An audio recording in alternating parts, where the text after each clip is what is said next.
그리고 또 한 분야로 보면, 자, INF라는 게 또 이제 화제가 됐는데, 그러니까 단거리, 중거리 핵미사일에 대한 더 이상 서로 개발하고 실험하지 않고 배치하지 않겠다라고 하는 그 러시아와 미국의 협약이죠. 이것을 미국이 먼저 건드렸죠. 러시아가 단거리, 중거리 핵미사일들을 개발하고 배치하고 있기 때문에 우리가 협약을 깰 수 있다. 그러면서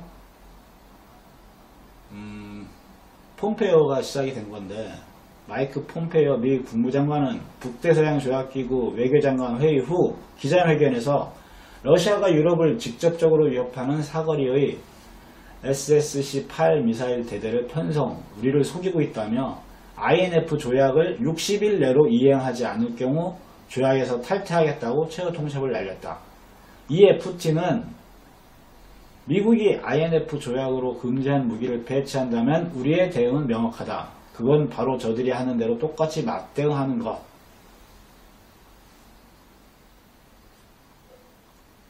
그러면서 또 트럼프 대통령이 지난 10월 러시아와 중국이 정신을 차릴 때까지 우리는 핵무기를 늘릴 것이라며 INF 조약 파기 의사를 밝힌 이래 양국의 신경전은 계속되고 있다. 단거리, 중거리 핵미사일이 그 조약을 협의를 했을 때 누구한테 유리한 협약이냐? 미국한테 유리한 협약이죠. 왜냐하면 러시아는 인접 국가들이 많잖아요. 주변에 유럽, 그다음에 주변에 그 과거의 당시에 그 협약을 할 당시에 봤을 때는 다 인도, 터키, 주변에 있는 파키스탄 다 미국하고 관계되어 있는 나라들이 가까운 나라들이 많았기 때문에 미국 입장에서는 적대국이라고 할 수 있는 나라, 미국을 공격할 수 있는 나라, 중국이랑 러시아인데 일단은 태평양을 건너와야 되잖아요, 미사일이. 그러니까 장거리 미사일 외에는 없는 거고. 미국 입장에서는 단거리나 중거리는 별 의미가 없는 미사일이기 때문에 우리도 안 가질 테니까 너네들도 가지지 말고 개발하지 말자라고 한 거고. 당시에 소련이 이제 해체되기 직전 상황, 밀리는 상황이었기 때문에 소련에서 그걸 받아들였던 거고.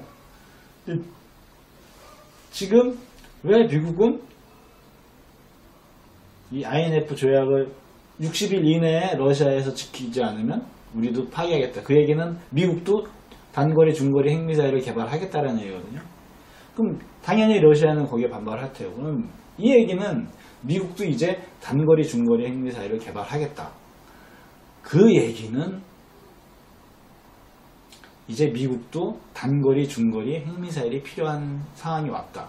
즉 다시 말해서 미 본토 주변의 나라들과 전쟁을 해야 될 수도 있는 상황을 대비해야 되는 상황이 됐다는 얘기죠.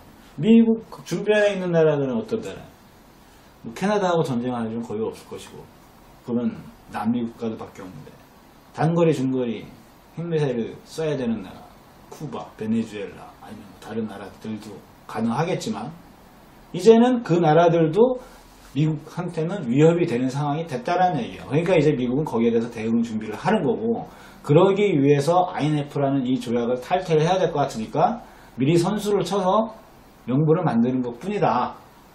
즉 미국도 이제는 자기 본토 방어를 하기 위해서 인접 국가들한테 처맞을 수도 있고 그들하고 전쟁을 해야 될 수도 있고 내전이 벌어질 수도 있는 이런 상황을 맞이하고 있다 라는 걸 보여주는 기사라고 저는 생각합니다.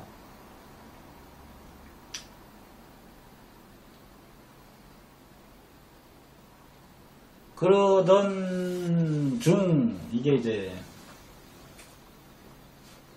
12월 5일 근데 며칠 사이에 트럼프가 12월 5일 같은 날이네. 트럼프 미 국방비 797조 원 미친 짓 중러와 군비 경쟁 중단 협상할 것. 중국의 패권 도전을 겨냥해 핵무기를 늘리겠다고 장담했던 도널드 트럼프 미국 대통령이 느닷없이 미국, 중국, 러시아 간의 군비 경쟁 중단 협상을 거론했다. 트럼프 대통령 3일 트위터에서 시진핑 중국 국가주석과 나는 푸틴 러시아 대통령과 함께 억제 불가능한 군비 경쟁의 의미 있는 중단을 위해 이야기하게 될 것이라 확신한다. 그러면서 미국은 올해 7,160억 달러, 약 796조, 800조 우리나라 돈으로 오늘 국방비로 썼다. 미친 짓이라고 덧붙였다.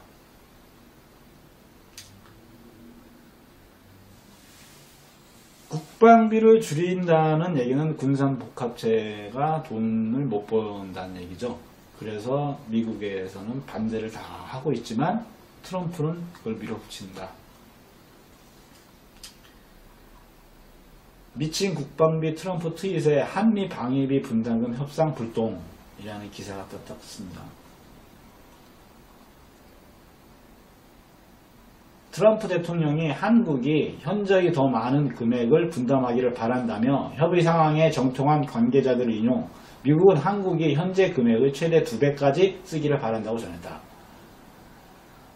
한미 분담금에서 기존의 금액에서 지금 2배 정도를 우리나라한테 분담해라 라는 얘기인데, 우리나라 외교부에 따르면 방위비 분담 특별협정은 체결을 위한 10차 회의가 오는 11일부터 13일까지 서울에서 개최된다.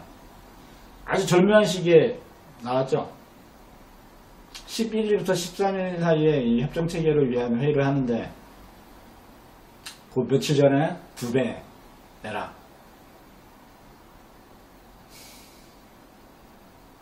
이미 이 협상은 계속 해왔는데 결국은 그 금액 차이 때문에 타결에 이르지 못해서 또다시 지금 협상을 하는 상황인데, 이거는 저는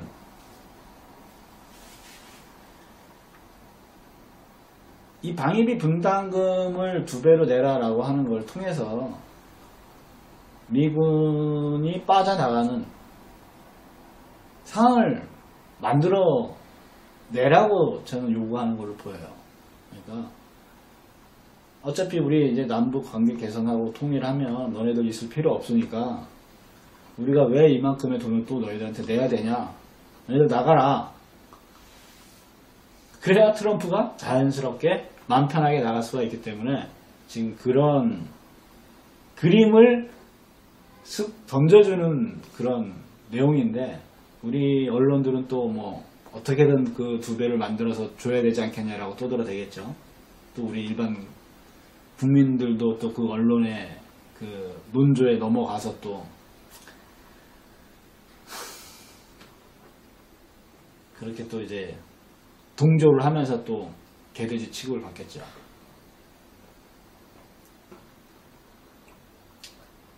자, 지금 트럼프는 요 며칠 사이에 자신이 해야 될 일을 열심히 하고 있어요. 미군이 철수해 있는 명분을 만들어 주려고 던지고 있고, 그다음에 존 켈리 비서실장이 지금 경질되죠. 그러니까 자신이 하고자 하는 것을 반대해온 측근들을 지금 다 갈아치고 있는 상황인데, 존 켈리 비서실장도 지금 갈리고, 그 다음에 새 법무장관으로 윌리엄 바라는 사람이 또 올라오고, 이 사람은 쉽게 얘기해서 트럼프를 탄핵하려고 했던 러시아 스캔들을 반대하는 것. 그리고 UN 대사로 헤일리가 있었는데 헤일리가 잘리면서 헤더 나워트라는 또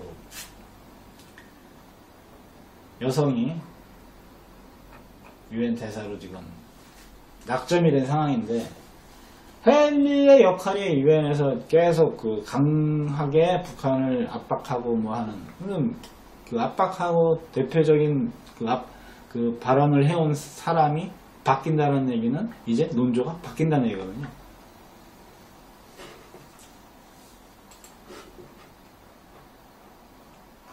그리고 또 하나, 백악관 NSC 전 국장, 북의 추가 조치에 상응하는 보상이 필요하다라는 그 인터뷰 내용을 언론을 통해서 나왔죠. 그러니까 북에 더 이상 이 경제제재나 이런 부분들의 것만 자꾸 강조할 게 아니라 대화를 이어갈 수 있는 어떠한 보상을 해주면서 대화를 이끌어 가야 된다라는 얘기를 NSC 전 국장, 미국의 모든 정보기관을 통틀어서 관장하는 그 역할을 했던 사람이 언론을 통해서 인터뷰한 내용입니다. 그리고 또 하나는 극비 방한한 앤드루 김, 어제 판문점에서 북 관계자를 접촉한 것으로 보인다 라고 이제 KBS에서 단독으로 기사가 나왔었는데, 앤드루 김 센터장은 북미 간 마크 협상에서 핵심 역할을 해온 인물입니다. 김 센터장은 어제 방한한 뒤 판문점에서 북측 인사 3~4명과 접촉한 것으로 알려졌습니다. 누가 만났는지는 알려지지 않았지만, 자, 무엇을 얘기했을지에 대한 거는 그냥 뭐 어차피 미국에서 아무런 얘기도 안 해줬을 테니까 그냥 우리 기자들의 예상이고 희망사항을 쭉 늘어오는 거라고 보면 되고요. 중요한 건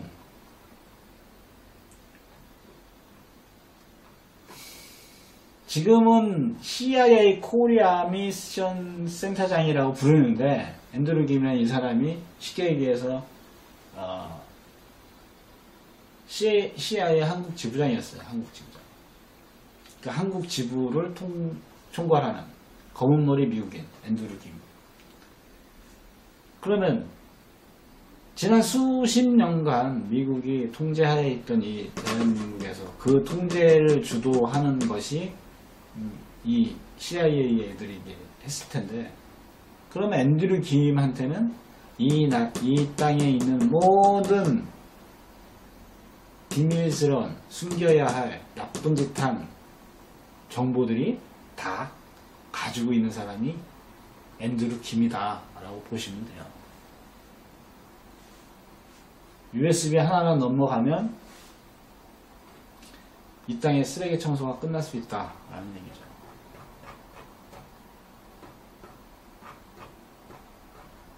자, 지금 이제 쉽게 얘기해서 요 며칠 사이에 이러쿵 저러쿵 말이 많았지만, 결론은 뭐냐면 트럼프를 흔들려고 했던 그 세력들이 지금 다 나가 떨어지고 있다. 그럼 트럼프는 자신이 하려고 했던 것들을 계속 추진하고 있다. 그리고 앞으로 더 빠르게 추진하기 위해서 주변 인물들을 지금 바꾸고 있다. 이렇게 보시면 되고요.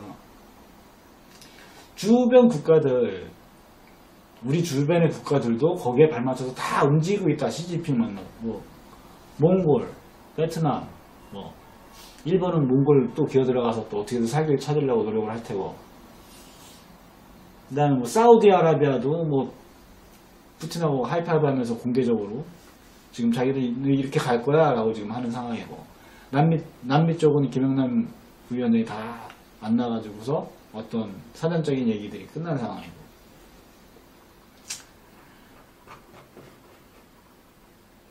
그 상황에서 이번에 미국의 힘이 완전히 빠졌구나 라고 하는 걸 또 한 번 확인할 수 있는 것, 이 두 가지가 있었죠. 유엔에서 그 하마스 규탄 결의안을 하려고 했는데 그게 실패를 했죠. 하마스 규탄 결의안이 결국은 이제 이스라엘이 원하는 거를 해주기 위해서 했는데, 예전 같으면 말 잘 듣던 나라들이 이제 안 들으니까. 그리고 또 뭐 북인권에 대한 뭐 토의를 뭐 한다 해가지고서 그걸 진행하려고 했는데, 그것도 종족수가 안 돼가지고 실패를 했고, 그러면서 미국 내에서의 상황도 확 달라지고 있다. 왜?